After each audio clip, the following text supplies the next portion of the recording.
देखिए, ये जो साल है 2024 ये बहुत सिग्निफिकेंट है क्योंकि पूरे दुनिया की आधी से ज़्यादा आबादी इस साल वोट डाल रही है और उसका वर्ल्ड ऑर्डर पे कैसा इम्पैक्ट होता है वही हमें देखने को मिल रहा है। पर मुझसे पहले जो दो स्पीकर्स थे उन्होंने आइडियोलॉजी की बात की। आइडियोलॉजी का एक बड़ा रोल होता है, पर मुझे लगता है आइडियोलॉजी से ज़्यादा ये रिसोर्सेज की लड़ाई है।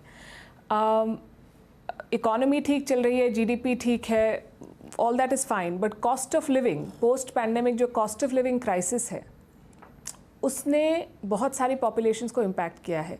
और जो पब्लिक परसेप्शन होता है वो कई चीज़ों से बनता है। आंकड़े एक बात कहते हैं पर एक लिव्ड एक्सपीरियंस भी होता है। तो इन्फ्लेशन बहुत जगह अब ठीक हो गया है, पर काफ़ी सारी इकोनॉमीज़ अभी भी फ्रैजाइल हैं। और जब कॉस्ट ऑफ लिविंग की इशू बन जाता है तो ये एंटी इमिग्रेशन, नेशनलिस्ट पॉलिसीज़, ये सब हावी होने लगती हैं पब्लिक डिस्कोर्स पे, क्योंकि आपको लगता है कि जो लोग दूसरे देशों से आपके देश में आए वो आपका रिसोर्स ले रहे हैं, वो आपकी नौकरियां ले रहे हैं, वो आपका जो भी सरकार डोल्स देती हैं, जो भी सिस्टम्स हैं वहाँ पे, उन सब पे प्रेशर पड़ रहा है। तो वो सारी चीज़ें मिलके वोटर बिहेवियर को इम्पैक्ट करती हैं और उसी का नतीजा हम देख रहे हैं कि ये जो राइट शिफ्ट हो रहा है, जो नेशनलिज्म की तरफ, इवन यूके मैं कहती हूँ कि लेबर पार्टी आई है, पर अगर आप वोट शेयर देखें तो रिफॉर्म पार्टी जो है नाइजल फराज की, जो फार राइट पार्टी है, उन्होंने सबसे ज़्यादा गेन देखा है। वोट शेयर में लेबर पार्टी को कोई बहुत बढ़त नहीं मिली है 2019 के मुकाबले। कंजर्वेटिव्स नीचे गिरे हैं और फार राइट जो है वो आगे आया है। तो 180 सीटों में उन्होंने कंजर्वेटिव्स का वोट ले लिया है। फ्रांस में भी जब, जैसा कि शर्मा जी ने बताया कि लेफ़्ट और सेंट्रिस्ट इकट्ठे हो गए और मरीन लेपेन की पार्टी हार गई, तो जो पूरा सेंटिमेंट है कि हमारा रिसोर्स हमारे पास रहे, वो गाइड कर रहा है इस समय वोटर बिहेवियर को, और वही गाइड करेगा पॉलिसी को भी। तो आगे चल के if I could take it forward from where mister Taneja left, कि अब जो कैंप पॉलिटिक्स है वो कम दिखेगी और मल्टी अलाइनमेंट ज़्यादा होगा। तो आज नेटो के सारे मेंबर्स मिलके, पिछले हफ्ते नेटो समिट हुई थी, वो अपने आप को ट्रंप प्रूफ करने की कोशिश कर रहे हैं कि अगर डोनाल्ड ट्रंप वापस वाइट हाउस में आ गए तो क्या वो नेटो को उसी तरह का समर्थन देंगे, क्या वो क्लाइमेट पॉलिसीज़ का हिस्सा रहेंगे, क्या वो ताइवान की उसी तरह से मदद करेंगे जिस तरह की जो बाइडेन की सरकार कर रही है, क्या वो फिलीपींस की मदद करेंगे चाइना के अगेंस्ट। तो ये जो एक विद अस और अगेंस्ट अस एलाइज जो बने हैं, उनको एक बार फिर से अपनी पॉलिटिकल प्रायोरिटीज़ देखनी पड़ेंगी कि क्या ये कैंप पॉलिटिक्स कारगर होगी या फिर भारत की तरह मल्टी अलाइनमेंट की तरफ ज़्यादातर देश आगे जाएंगे कि जहां हमारा नेशनल इंटरेस्ट है उस देश से हम उस लेवल पे डील करते हैं। ये तो एक बात है। दूसरा है कि जब इस तरह के बदलाव और इस तरह के चर्न आते हैं तो कई बार ऐसा लगता है कि डेमोक्रेसी बेस्ट सिस्टम नहीं है, और ऐसा बहुत लोग कहते हैं कि democracy is on the decline, क्योंकि कॉन्ट्रास्ट में आप देखते हैं गल्फ़ के जो किंगडम्स हैं या चाइना है, रशिया है, जहाँ पे कंटिन्यूटी है, तो वहाँ पे भारत एक इंटरेस्टिंग एग्जाम्पल बन के आता है कि चाहे जो भी सरकार हो, चाहे जो भी विचारधारा हो, एक इंटरनेशनल लेवल पे भारत की एक पॉलिसी कंटिन्यूटी रही है। वो आप यूके के साथ नहीं कह सकते। जैसे ही लेबर पार्टी आई, उन्होंने वो जो रवांडा बिल था उनका वो स्क्रैप कर दिया, वो $300 मिलियन या जितना भी उन्होंने खर्च कर दिया, पर अब वो कह रहे हैं कि हम लोगों को नहीं भेजेंगे। या जब डोनाल्ड ट्रंप पिछली बार आए थे तो वो पेरिस एग्रीमेंट से बाहर आ गए, नेटो को उन्होंने जो भी कहा, तो पॉलिसी में एक डिसरप्शन आप देखते हैं।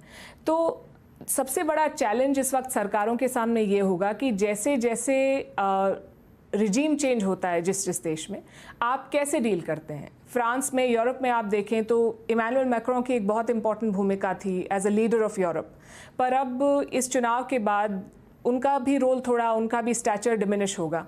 तो किस तरह से बाकी देश इसको हैंडल करेंगे और कहाँ तक आप अपनी डोमेस्टिक पॉलिसी को अपनी फॉरेन और इंटरनेशनल पॉलिसी के ऊपर हावी होने देंगे, ये देशों के सामने मेरे ख्याल से बड़ी चुनौती है। और मुझे लगता है कि 30 साल की आपने बात की, अगले 30 साल में ये बायपोलर यूनिपोलर वर्ल्ड नहीं रहेगा, डेफिनेटली ये मल्टीपोलर वर्ल्ड होगा, और ज़्यादा से ज़्यादा देश अपनी ऑटोनॉमी एक्सरसाइज करेंगे कि हम विद यू और अगेंस्ट यू वाली पॉलिसी में विश्वास नहीं रखते। जहाँ जो चीज़ हमें सूट करेगी हम उससे बात करेंगे, उसके साथ ट्रेड करेंगे, उसके साथ अलायंस करेंगे, और ज़्यादा से ज़्यादा ग्लोबल साउथ के देश इस वक्त अपनी वो ऑटोनॉमी एक्सरसाइज करने की कोशिश करेंगे। यानी वर्ल्ड लेवल पर एक डेमोक्रेटिक सिस्टम लागू होगा, किसी एक की दादागिरी नहीं चलेगी। लेकिन एक इसमें एक क्वेश्चन, अभी देखिए जब ट्रंप के ऊपर हमला हुआ था उसी दौरान नेटो की मीटिंग चल रही थी यूएस में, तो वहाँ पे हंगरी भी पार्ट था उसका, लेकिन हंगरी बाहर निकला और उसने रशिया का समर्थन किया। ये अपने आप में एक बहुत बड़ी घटना हुई कि वो ये कैसे स्टैंड ले रहा है। तो बहुत कुछ बदल रहा है, जिस तरफ पलकी इशारा कर रही है कि अपने अपने इंटरेस्ट को ज़्यादा सर्व करने की कोशिश की जा रही। राजेश जी, आपको लगता है कि ये डोमेस्टिक पॉलिटिक्स को तो इम्पैक्ट कर ही रही है, लेकिन जो रिसर्जेंस हो रहा है थॉट प्रोसेस के लेवल पे और उसको बैक किया जा रहा है रिसोर्स के लेवल पे, ये एक बड़ी ग्रेटर चुनौती पेश करने वाला है पूरे वर्ल्ड ऑर्डर के सामने कि एक तरफ चाहे रशिया ईरान रशिया और चीन का हो, या दूसरी तरफ आपका यूरोप अमेरिका और जापान का कॉम्बो बन रहा हो। ये सब कॉम्बो इस आधार पे बन रहे हैं कि अपने अपने हक की लड़ाई हम तो लड़ें ही, साथ में एक ऑर्डर भी बना के रखें। देखिए, मैं आपको 25 साल पहले जो हम लोगों को बताया जाता था उसकी तरफ ले जाना चाहता हूँ। उस वक्त एक जुमला तमाम मीडिया वाले, दुनिया भर के लीडरान को पेश करते थे और ऐसा लगता था कि दुनिया भर की जितनी मुश्किलें हैं, जितनी तबाही है, उसका इलाज मिल चुका है। अब दुनिया बिल्कुल पटरी पे आ गई है और उस दवा का, उस संजीवनी बूटी का नाम रखा गया था ग्लोबलाइजेशन। अब ये ग्लोबल वर्ल्ड हो गया है, इंटरकनेक्टेड वर्ल्ड हो गया है, सब एक दूसरे से मिलकर चल रहे हैं। आज आपको पूरी दुनिया भर में जो कशमकश दिख रही है, फ्रांस में दिख रही है, ब्रिटेन में दिख रही है, अमेरिका में, हिंदुस्तान में, हर जगह दिख रही है। इसका मूल कारण मेरी नजर में ये जो असफलता है ग्लोबलाइजेशन की, वो सबसे इसका मूल कारण। वो एक ऐसी चीज बनाने की कोशिश की गई थी जो वाकई रियल नहीं थी। ग्लोबलाइजेशन एक तरफ था, दूसरी तरफ वॉर ऑन टेरर, जिसको आप भूल नहीं सकते हैं, और जिसमें बगलगीर अमेरिका के राष्ट्रपति और ब्रिटेन के प्रधानमंत्री टोनी ब्लेयर, ये सब लोगों ने मिलकर के इराक पे हमला किया। इराक पे हमला नहीं किया, पूरे इस्लामिक वर्ल्ड पे एक तरह से हमला बोल दिया।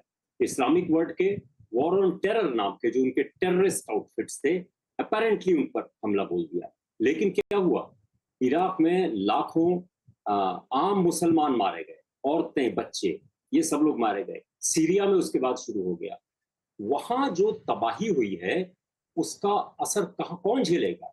वो जो बच्चे हैं नाव में बैठ करके यूरोपीय देशों में ही जाएंगे। आपने तबाही शुरू की, अमेरिका तो जा नहीं सकते हैं, अमेरिका भी जाते हैं हालांकि, लेकिन नाव से नहीं जा सकते हैं। यूरोप की तरफ आए और यूरोप का एक ये डेमोक्रेटिक, उन्होंने दूसरा वर्ल्ड वॉर देखा है, ये डेमोक्रेटिक नॉर्म उनका था, डेमोक्रेटिक एथोस था कि सड़क पे लाइन बना करके लोग खड़े हो गए तो उनको वेलकम करने के लिए आए। जब विस्थापित लोग आए, जिनको यूरोप ने, वेस्ट की जो कैपिटलिस्ट जो एक अर्थव्यवस्था थी, उसने विस्थापित किया। जब वो जर्मनी में आए उनको हाथों हाथ लिया गया, लेकिन वो अपने साथ अपना कल्चर लेके आए। उनकी जरूरियात थी, उनके साथ बच्चे थे, उनको एजुकेशन चाहिए थी, उनको पानी चाहिए, उनको सब कुछ चाहिए। जाहिर सी बात है। तो जब ये राइट विंग का उत्थान इस वक्त जो दिख रहा है, मेरी नजर में, जब वो एक तो रेसिज्म पहले से था कि बाहर से आकर के हमारे रिसोर्सेज को ये लोग खा जाते हैं, ये ब्रिटेन में भी है, पूरे यूरोप में है, उसको इम्पेटस मिला, उसको ये मिला कि अब इनको रोक लगनी चाहिए। तो जो सेंट्रिस्ट पार्टियां थी, राइट ऑफ सेंटर और लेफ्ट ऑफ सेंटर, वो धीरे धीरे ऐसा लग रहा था कि वो इरेलेवेंट हो रही है। दो मुल्कों में अभी जो नतीजे आए, ब्रिटेन में लेबर पार्टी ने कंजर्वेटिव पार्टी को 14 साल बाद सत्ता से विस्थापित कर दिया।